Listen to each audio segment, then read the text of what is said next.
Let's bring in now Liberal Senator and former Ambassador to Israel, Dave Sharma. Lots to talk about on the Israel front. I do want to ask you, though, first up about this inflation number today, a concern for many mortgage holders around the nation. I think so. I mean, what we've seen today, Kieran, is that inflation's up by 3.6% in the month of April versus 3.5% in the month of March.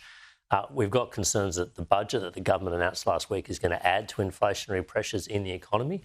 And you're already seeing economists out there today saying the Reserve Bank might in fact need to raise rates rather than lessen them. Now, homeowners have already taken massive rate rises, are already paying a lot more for their mortgage. This will be alarming news to many Australians. And a concern, I guess, in political terms, because if the RBA went before the budget, that's one thing, but going immediately after a budget, that's unfortunate. Well, I think if that is what they were to do. Look, obviously, the RBA has to, and we expect them to take decisions in the best interest of the economy, and their mandate is price stability. But I think what our concern is on our side is that the government has been consistently adding to inflationary pressures. We've seen massive windfalls come into the budget through bracket creep, people paying more through their taxes, and record high commodity prices. And the government is overwhelmingly spending $4 out of every $5 that's coming into the budget. That's adding fuel to this inflationary fire. And it's working at cross purposes to the RBA. This is the big issue, as you know, and I think right around Australia, this is the number one issue by a long way. Does the immigration detainee matter? Is that resonating with voters, do you think? I think so, because I think people are concerned about law and order and safety on our streets. And we're seeing that as a result of a ministerial directive given by Andrew Giles, a whole lot of people who would have otherwise been deported, this is, convicted rapists, sexual abusers of children, violent criminals, people who have abused their partners.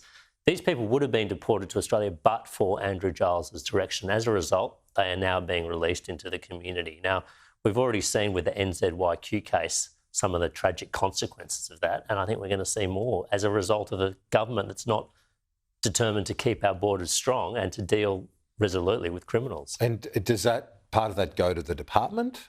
I don't think so. Or the tribunal? No, I don't think Andrew Giles or Claire O'Neill can pass the buck to their department here. I mean, firstly, the tribunal has been very clear that if it were not for Andrew Giles's direction, they would not have overturned the cancellation of the visas. But they've said that because of his emphasis on time in the community, they are letting criminals out that they would otherwise prefer to see deported. This rests fundamentally at the feet of Andrew Giles, and he should be resigning, or Anthony Albanese should be dismissing him.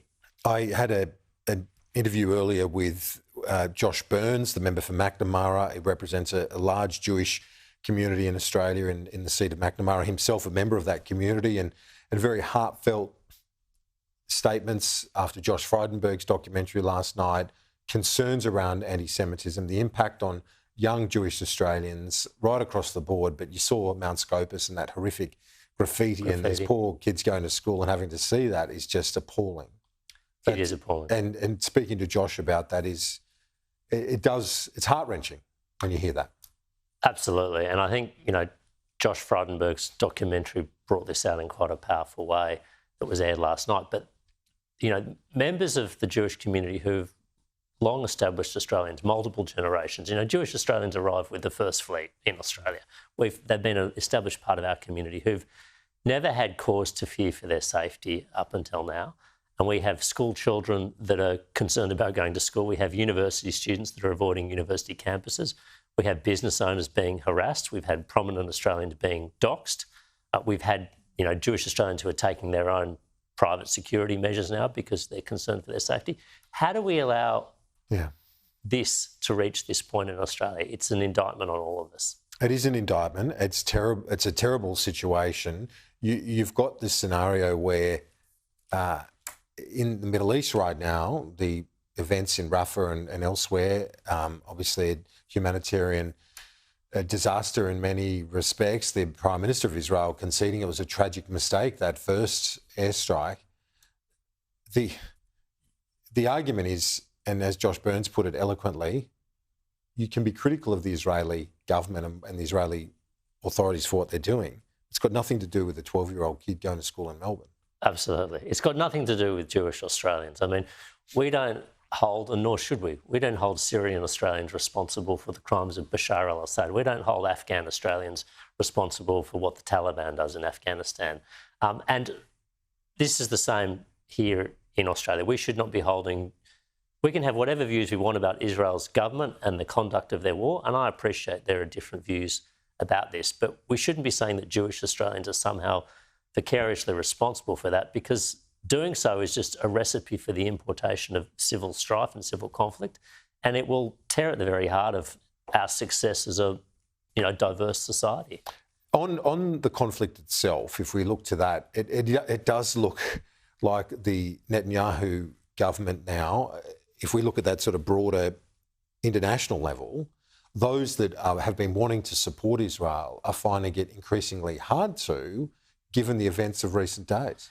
Look, I think there's no doubt that the Israeli government has attracted more criticism, and it's clear that they've made some mistakes in the prosecution of this war. Netanyahu admitted one just last night.